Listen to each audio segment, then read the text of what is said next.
Shalom Bapak Ibu yang dikasihi Tuhan, kita bersyukur pagi hari yang indah ini, kita masih diberi kesempatan hidup oleh Allah yang hidup. Kita masih bersyukur kepada Tuhan, kita masih bisa bernafas, kita masih bisa beraktivitas, boleh bangun pagi, semua karena anugerah Tuhan. Oleh karena itu, bersyukurlah. Pagi hari ini kita akan membaca dan merenungkan firman Tuhan yang akan kita mulai dan mengawalinya dengan doa. Terima kasih Bapak Surgawi buat hari yang baru. Kami percaya dengan kami boleh bangun ke atas kesempatan hidup yang Allah berikan buat kami. Kami mau berdampak baik dan banyak bagi banyak orang. Kami percaya semua kami lakukan untuk kemuliaan bagi nama Tuhan. Segala kemuliaan bagi nama Allah. Allah yang kami percayai di dalam Yesus Kristus. Biarlah setiap pembacaan ini dan perenungan ini memberkati kami semua. Haleluya. Amin. Bapak Ibu, kita akan membaca di dalam Ibrani pasal yang 7 ayat 1 sampai 10. Firman Tuhan berkata, "Sebab Melkisedek adalah Raja Salem dan Imam Allah yang Maha Tinggi. Ia pergi menyongsong Abraham ketika Abraham kembali dari mengalahkan raja-raja dan memberkati dia. Kepadanya pun Abraham memberikan 1/10 dari semuanya. Menurut arti namanya, Melkisedek adalah pertama-tama Raja Kebenaran dan juga Raja Salem, yaitu Raja Damai Sejahtera. Ia tidak berbapa, tidak beribu, tidak bersilsilah, harinya tidak berawal, dan hidupnya tidak berkesudahan. Dan karena ia dijadikan sama dengan anak Allah, ia tetap menjadi imam sampai selama-lamanya. Camkanlah betapa besarnya orang itu, yang kepadanya Abraham, bapa leluhur kita, memberikan 1/10 dari segala rampasan yang paling baik, dan mereka dari anak-anak Lewi yang menerima jabatan imam mendapat tugas menurut hukum Taurat untuk memungut persepuluhan dari umat Israel, yaitu dari saudara-saudara mereka, sekalipun mereka ini juga adalah keturunan Abraham. Tetapi Melkisedek, yang bukan keturunan mereka, memungut persepuluhan dari Abraham dan memberkati dia, walaupun ia adalah pemilik janji. Memang tidak dapat disangkal bahwa yang lebih rendah diberkati oleh yang lebih tinggi. Dan di sini manusia-manusia fana menerima persepuluhan, dan di sana ia yang tentang dia diberi kesaksian bahwa ia hidup. Maka dapatlah dikatakan bahwa dengan perantaraan Abraham dipungut juga persepuluhan dari Lewi, yang berhak menerima persepuluhan. Sebab ia masih berada dalam tubuh bapa leluhurnya ketika Melkisedek menyongsong bapa leluhurnya itu. Puji Tuhan. Bapak Ibu yang dikasihi Tuhan, ada yang menarik. Kita perhatikan pertanyaan yang besar, ya. Siapakah gerangan Melkisedek ini? Kita melihat dalam perjanjian lama, siapakah Melkisedek ini?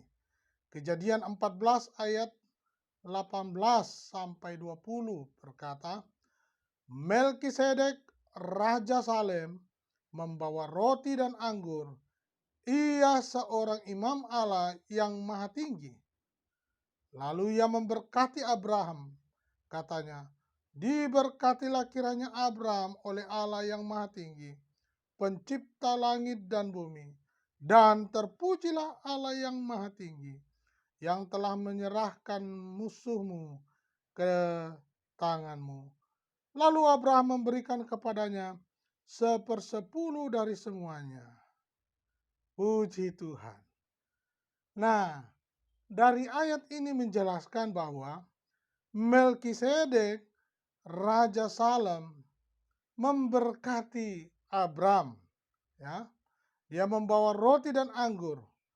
Ia seorang imam Allah yang maha tinggi. Lalu ia memberkati Abraham, katanya, diberkatilah Abraham. Diberkatilah kiranya Abraham oleh Allah yang maha tinggi, pencipta langit dan bumi. Puji Tuhan, dia adalah seorang imam Allah yang maha tinggi. Ya. Dan Mazmur 110 ayat 4 berkata, Tuhan telah bersumpah dan ia tidak akan menyesal. Engkau adalah imam untuk selama-lamanya menurut Melkisedek. Puji Tuhan. Jadi imam, ya, Melkisedek. Jadi setiap orang di bawahnya menjelaskan bahwa Tuhan mengikat perjanjian. Bagaimana ketika seorang diberkati, dia ikut mengikuti peraturan menurut Melkisedek. Ya. Nah, Bapak Ibu yang dikasih Tuhan, yang pertama dikatakan Melkisedek adalah seorang raja. Ya, ayat 1 sampai 3 tadi. Dan begitu pula dengan Tuhan Yesus. Nah, kita melihat Melkisedek dan Tuhan Yesus. Melkisedek adalah seorang raja, dan begitu pula dengan Tuhan Yesus, yaitu raja yang diurapi Allah. Pemerintahan diletakkan di atas bahunya, dan ia memerintah atas semua demi kebaikan umatnya. Yang kedua, Melkisedek adalah raja kebenaran. Namanya berarti raja yang benar. Bagaimana dengan Yesus Kristus? Yesus Kristus adalah raja yang sah dan benar, yaitu sah dalam gelarnya, benar dalam pemerintahannya. Ia adalah Tuhan yang membenarkan kita. Ia telah menggenapi semua kebenaran dan membawa kebenaran yang kekal.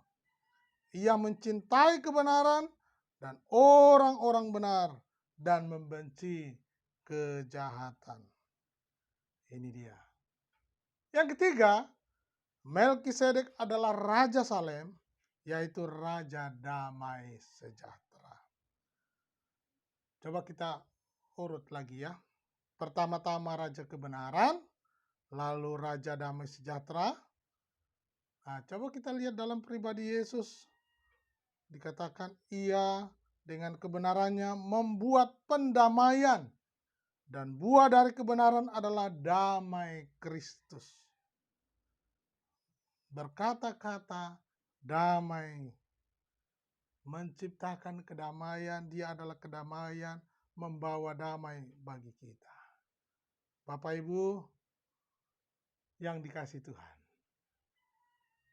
Yesus adalah Raja Damai.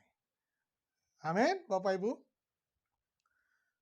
Berikutnya adalah Melkisedek adalah imam Allah yang maha tinggi, memenuhi syarat dan diurapi secara luar biasa menjadi imam Allah yang luar biasa untuk menjadi imam Allah di antara bangsa-bangsa bukan Yahudi. Demikian pula dengan Tuhan Yesus. Ia adalah imam Allah yang maha tinggi. Dan bangsa-bangsa harus datang kepada Allah melalui dia. Hanya melalui imamatnya kita dapat memperoleh pendamaian dan pengampunan dosa.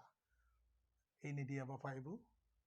Biarlah pagi hari ini kita belajar bagaimana pribadi Melkisedek dan bagaimana dengan pribadi Yesus Kristus.